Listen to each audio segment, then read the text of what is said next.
What do you think you are doing? You're not involving God in your battles. You will lose. No matter how strong you feel you are, one snap will remove that breath and you're done. Hi friends, welcome to the verse of the day. Before we take a look at the verse for today, I'd like to take a quick look at a few verses that I've read so far in January that is making an impact in my life, and I also strive to make use of it daily. The very first verse that we encountered in January was taken from Isaiah chapter 43 verses 18 to 19, and it read, "Forget the former things, do not dwell on the past. See, I am doing a new thing. Now it springs up. Do you not perceive it? I am making a way in the wilderness and streams in the wasteland." This verse touched me in a way that all the things that have come and gone in the past, I need to, quit holding on to it. He will make a way where there is no way, right? Just like he did for the Israelites. So for me, this verse really gave me a bit more of an encouragement, seeing that we are in a new year and I'm continuing and striving to do the best that I can in terms of leading a righteous life for God and for myself. Next verse that I would like to touch on is taken from Romans chapter 12 verse 2, and it says, "Do not conform to the pattern of this world, but be transformed by the renewing of your mind. Then you will be able to test and approve what God's will is, his good, pleasing and perfect will." For me, this says it all. I cannot live and dwell in the past in the way that I have lived before. I need to change my ways in terms of how the world does things if I want to be able to accept God.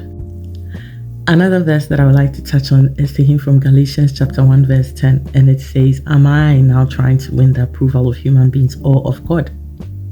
Or am I trying to please people? If I were still trying to please people, I would not be a servant of Christ." When we choose the path of righteousness and we choose to follow Christ, ultimately people around us will not be able to accept it depending on the lifestyle changes that we make. We don't need the approval. All you need is to focus on God and do the right thing. People will discourage you, people will disagree with you, but know that God sees what you are doing in your own life and the changes that you are making. That is what is important. And that verse really touches me a lot because, yes, I'm not seeking anyone's approval. This verse taken from John chapter 3 verse 21 says, "But whoever lives by the truth comes into the light, so that it may be seen plainly that what they have done has been done in the sight of God." When we are doing good things, we tend to do it in the light. There's nobody who does things that is evil or sinful that loves to portray it out there. So this verse really helps me to also overcome certain things and certain habits that may have been a part of my life, knowing that I'm not able to do it out in the open. Now I'm forgoing those things and trying to lead a life that is only in the light.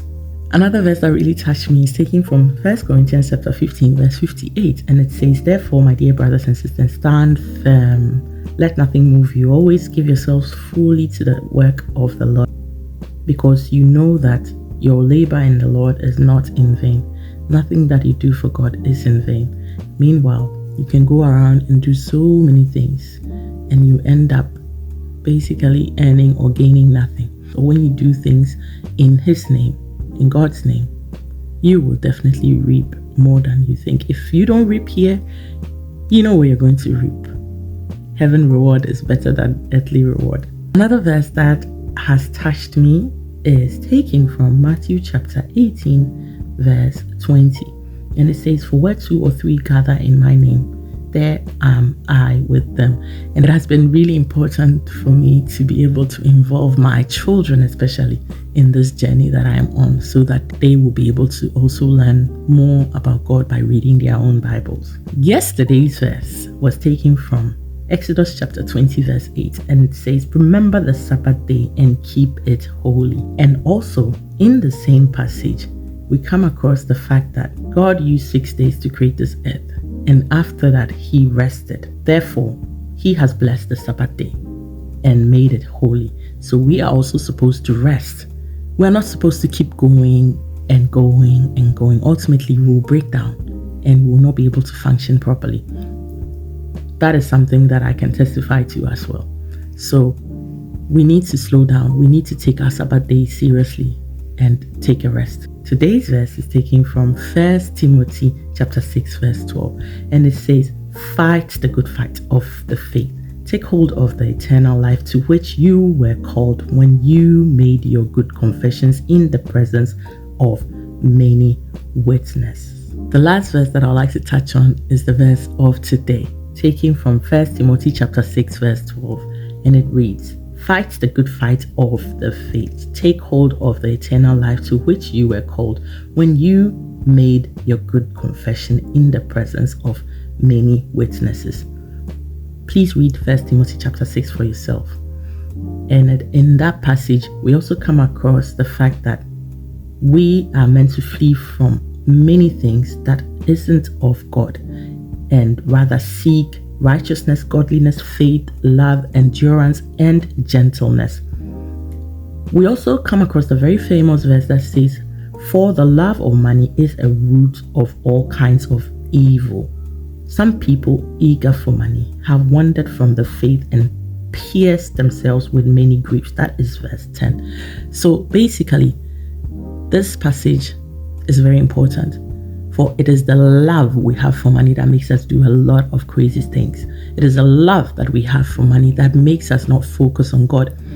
Some of us have been Christians in a long time, longest. Even this passage reminds me of my primary school music or song from my primary school days.